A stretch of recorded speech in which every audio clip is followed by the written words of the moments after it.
Ting sila sa fellowship, di ba, nagkikwentuhan yung mga disciple. Alam mo, nakita namin, nagpapayabangan na siya. Nakita namin ng Panginoon. Eh, siyempre, si Thomas, hindi siya kasama doon. Para siguro, feeling niya, left behind siya. Wala, kumbaga hindi siya kasama doon sa mga discussion, di ba? Kaya yun yung tinitle natin, Do Not Be Left Behind. So, kaya ano naging reaction ni Thomas, which is nagiging reaction din natin. Di ba, madalas pagka tayo is out of place in a gathering, nagiging defensive din tayo.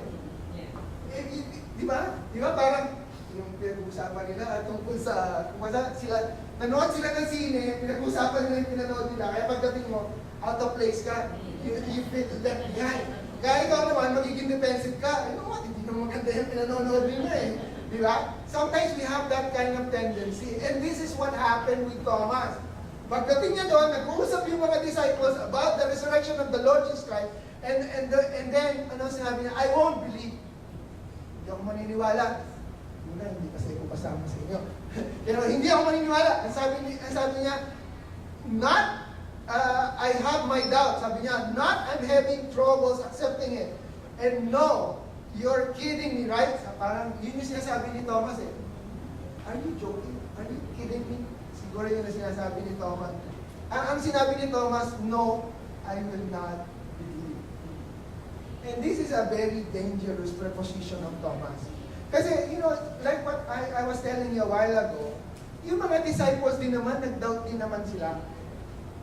But you know what? The problem is with Thomas, wala na tayo sa atin.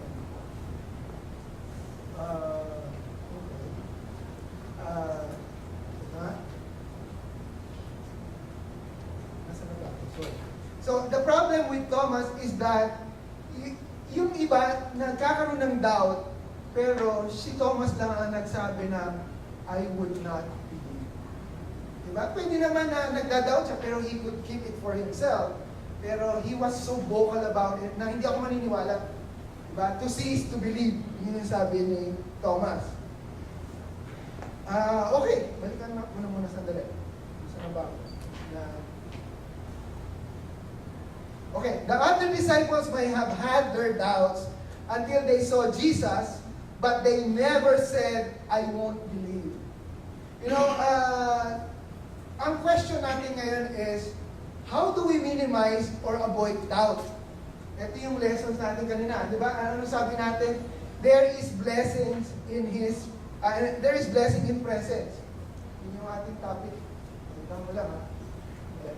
Gusto mo makita natin yung ating come on. Tapos pala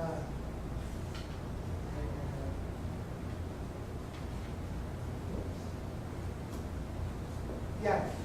Ito yung ating first point, the blessing in presence. So how do we minimize or avoid doubt? Ano yung lessons na pwede natin makuha dito? Number one is be present in church activities as much as possible.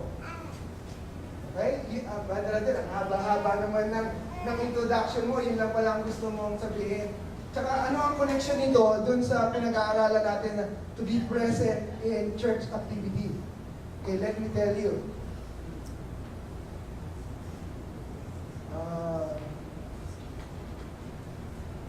Be present in church.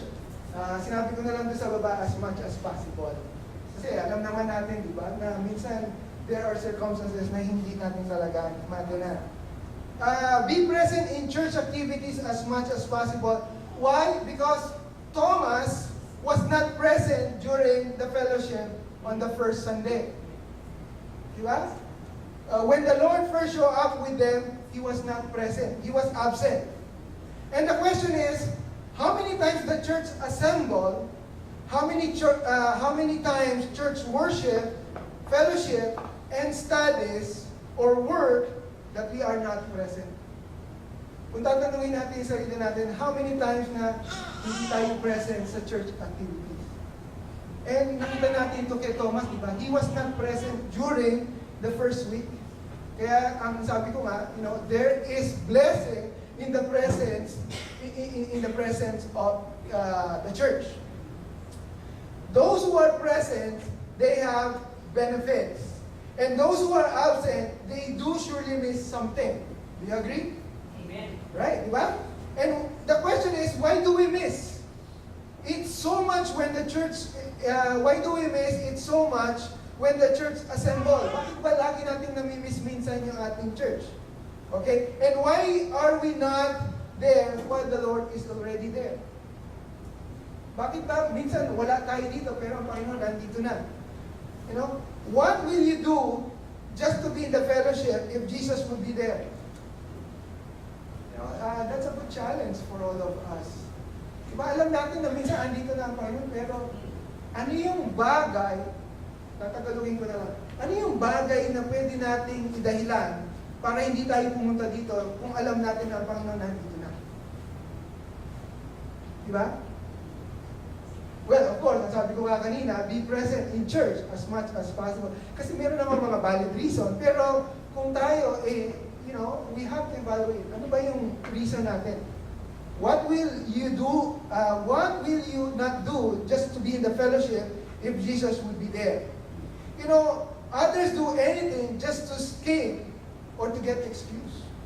Diba? Yung iba, talagang, oh, Sunday na naman, kaya ang pwede ko idahilan kay Kuya Abel at hindi ako makaka-attend ng church, you know? Yung iba naman, you know, it seems like it's not enough for them or for others just to attend once.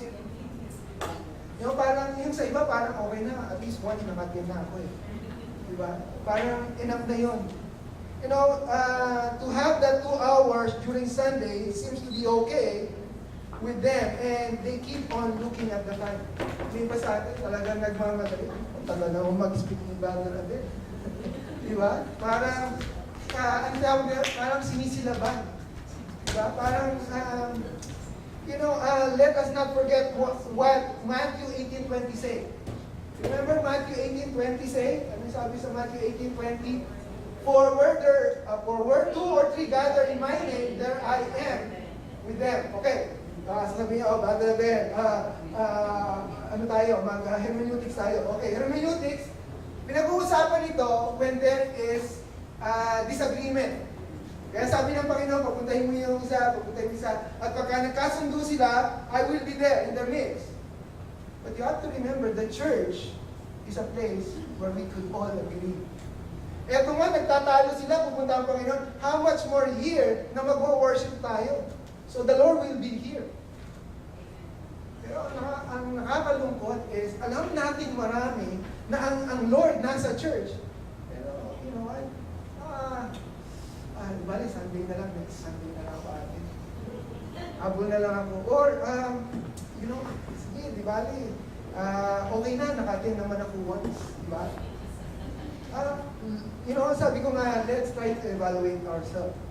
Those who are present, ito yung lesson na pinag-aaralan natin kay Thomas. Those who are present are blessed, strengthened, and edified. And naturally, those who are not can only hear what just had happened, and occasionally, like Thomas, they can also doubt. Diba pagka hindi ka nag-a-attend, minsan tendency is, magda-doubt ka, diba? Nagkakaroon ka ng mga problems, diba? Okay. Bali ko problema, kailangan ko magpuspos, miski Sunday, kasi baka hindi ako magkaroon ng pera eh. Nagkakaroon tayo ng doubt. Nagkakaroon tayo ng doubt when we don't attend the church. Kasi hindi tayo napapalakas eh. Ano ang sabi sa Hebrews 10:25? Sabi sa Hebrews 10:25, not giving up meeting together as some are in the habit of doing, but encouraging one another, and all the more as you see the days approaching. So it is really important to be present. Importante nandun tayo, present tayo sa church. Di ba? You know what? Let's look at the following verses. Okay. Bago tayo tumalon dyan, dun sa verse, balikan ko lang yung sa verse 26 ay. Balikan ko lang yung verse 26. Nagigets nyo naman ako, no? Nakaka-follow kayo, di ba? Okay. So, there is blessings in presence. So, verse 26, sabi dito. A week later, his disciples were in the house again, And Thomas was with them. Okay, this time around, si Thomas kasama na. Kasi nung unang linggo, hindi siya kasama, pero this Sunday, kasama na siya. And let's see, ano nangyari. Though the doors were locked, Jesus came and stood among them and said, "Peace be with you." Then he said to Thomas, "Put your finger here, see my hands, reach out your hand and put it into my side. Stop doubting and believe." And then, Thomas now experienced the blessing and said, "My Lord and my God." Diba? Sabi niya gano'n, "My Lord and my God." Na-experience niya na yung blessing. Kaya there is blessing when you are present. Pag kayo nag-attend tayo ng church. Kasi ma-experience na, and we could also say, "My Lord and my God." Diba? Sabi nga, no after nitong John 20, 26, 28, this is the time that the Lord is already building the church. Ano pagkatapos ng John? What comes next after John? Matthew, Mark, Luke, John, diba? Acts. And we know, pinag-aralan natin last time, in the book of Acts, the very first thing na nangyayari sa Acts, it was the introduction of the new church, the early church. Diba? Ano ang nangyayari doon sa Acts chapter 2, verse 1 to 4? Remember, Thomas was present when Jesus came again, and then, there he got blessed already. And then yung sumunod na scenario, sa Acts chapter 2, verses 1 to 4, when the day of the Pentecost came, ang sabi doon, they were all together in one place. Magkakasama na sila. Present na silang lahat. And suddenly, a sound like the blowing of the violent wind came from heaven and filled the whole house where they were all sitting. And then they saw what seemed to be a tongue of fire that separated and came to rest on each of them. All of them were filled with the Holy Spirit and began to speak in other tongues as the Spirit enabled them. So in short, nung magkakasama na sila, kasama na si Thomas, ang nangyari, there is a big blessing. Nagkaroon ng Pentecost. Sana nga dumating ulit magkaroon ulit ng Pentecost Para yung mga wala dito sa church, malaman na, kailangan pala tayong umatin sa church. Diba? Hindi nila na-experience yung Pentecost ng pagkanta natin dito. Diba? Yung ang sarap ng feeling pag nag-worship. Diba? So we have to be here. And kanina nga, sabi natin, what are the things na pwede natin maintindihan? O what are the blessings in being present? Okay? In the point of view of the disciples. Number one is, bilis kasi ng ating PowerPoint.